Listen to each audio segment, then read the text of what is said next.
Hampshire is a wonderful state because of its rare beauty and magnificent scenery. It is also a state that is full of wonder. The natural wonders that Mother Nature gave New Hampshire are constant sources of amazement.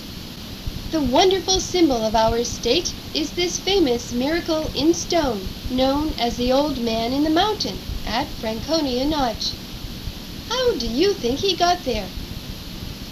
To understand this, we need to know how the mountains and valleys of New Hampshire were formed. Answering these questions will take us back to the very beginning. At one time, the earth was a ball of fire spinning in space. It was a piece of the sun looking for its place in the universe. As the earth cooled, its outer surface, or crust, became wrinkled and folded. The layers of rock we see today along New Hampshire highways tell the story of great forces lifting from inside the earth. In many places, the earth cooled so much that it was covered with sheets of ice and snow. These sheets of ice, called glaciers, covered the entire state of New Hampshire at one time. As the edges melted, the glaciers began to move. These moving sheets of ice scraped off the tops of mountains and left deep scratch marks on the rocky mountainsides that remained. In some places, they scraped all the topsoil off the sides of mountains, leaving only bare rock. The glaciers carved deep valleys in the surface of our state called notches. There are many notches in New Hampshire: Pinkham Notch, Crawford Notch, Dixville Notch, Franconia Notch, and many others. All are now part of the attractive White Mountain scenery. The rocks and boulders that were scraped off of the mountains were carried many miles by the moving glaciers. They were deposited in other areas of New Hampshire when the glaciers stopped and the ice melted. The most famous of these is the giant boulder in Madison, one of the largest in the world. Up close, we learn from this sign that the Madison Boulder was indeed left during the glacial period. This massive stone is 37 feet high, 87 feet long, and 23 feet wide.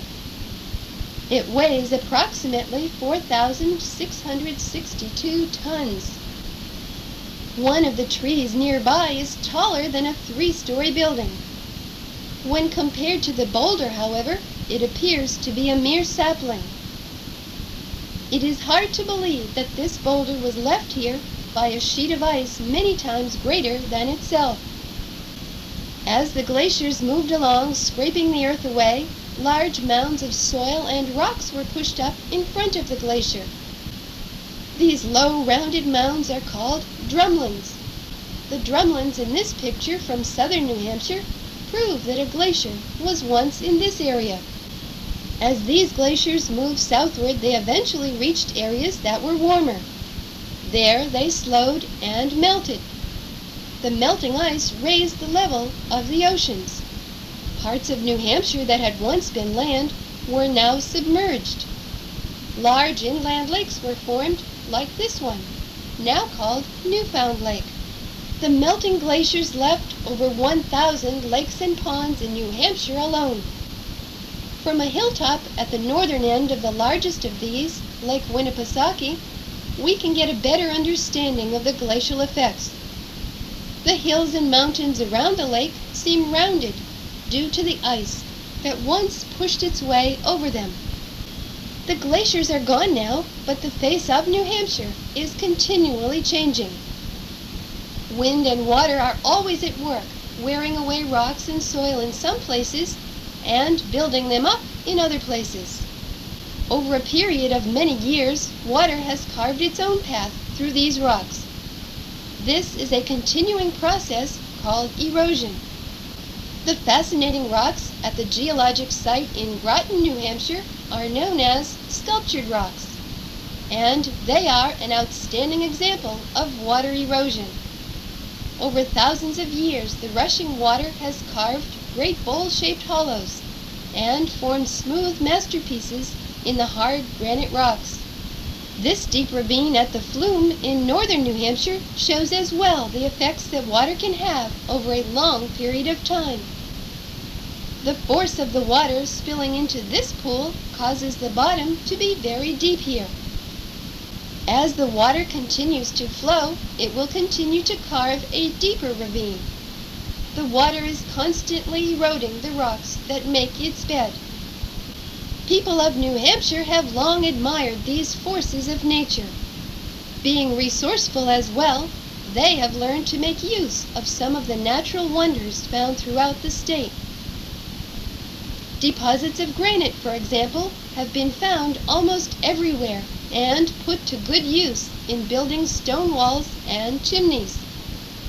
Larger granite deposits have also been found, and the determined people of New Hampshire have learned how to cut the granite into large blocks and remove it from the ground.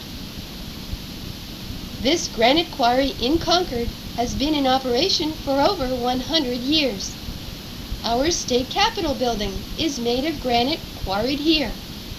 Because granite was created under tremendous heat and pressure, it is very hard and resists weathering over long periods of time.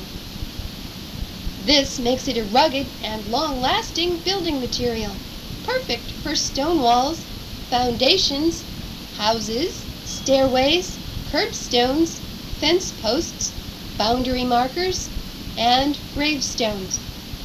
Deposits of soapstone have also been found in New Hampshire. These have been mined and cut into interlocking pieces to be used in soapstone sinks, water pipes, stoves, warming stones, and mantles. There are many other types of rocks and minerals that have been found around our state and have been put to good use as well. Clay deposits are used in the making of bricks. Slate is mined in slabs to be used in walkways and buildings. Quartz has had numerous uses, including sandpaper, scouring soaps, optical and electronic equipment, and even quartz heaters. Iron ore has been mined, melted down, and used for centuries to make tools, pots, hinges, nails, and much more. In 1803, a man named Sam Ruggles discovered large deposits of mica on his farm in Grafton. Sam knew that because mica was transparent and also heat resistant, it was in demand for lamp chimneys and stove windows. He and his family spent years removing it from the ground and secretly shipping it across the Atlantic to England. The Ruggles family hired more workers as the demand for their mica increased. Large caverns were dug deep into the ground to uncover the mica deposits. Sam Ruggles disguised his shipments to Portsmouth under wagons filled with farm produce. Once it was there, it was loaded on ships bound for English ports. Through his secrecy, he hoped to keep neighbors from digging on other property near Isinglass Mountain. For 65 years, New Hampshire was the sole producer of mica in the United States. The Ruggles family and their workers continued to work the mica mine until 1932, when the Bonami Company purchased it from them. This company was interested in the large deposits of feldspar in the mine. They were able to grind the feldspar into a fine powder to use in their non-abrasive Bonami cleaner. Other rocks, minerals, and gems continued to be taken from the mine until 1960. Now the great caverns that were created by the mining companies are available for everyone to explore, a tribute to man's use of nature. The most outstanding example of man's learning to exist along with New Hampshire's natural wonders are the buildings at the summit of Mount Washington. Here, 6,288 feet above sea level, can be found a small year-round group of scientists who man the weather observatory. There is also a restaurant, a museum, a gift shop, a post office, and TV transmitters. Another thing that is found at the top of Mount Washington is the worst weather on the North American continent. The fastest wind ever recorded anywhere in the world was recorded here in April 1934 at 231 miles per hour. That record has never been broken. The lowest temperature ever recorded here was 49 degrees below zero. The highest was 74.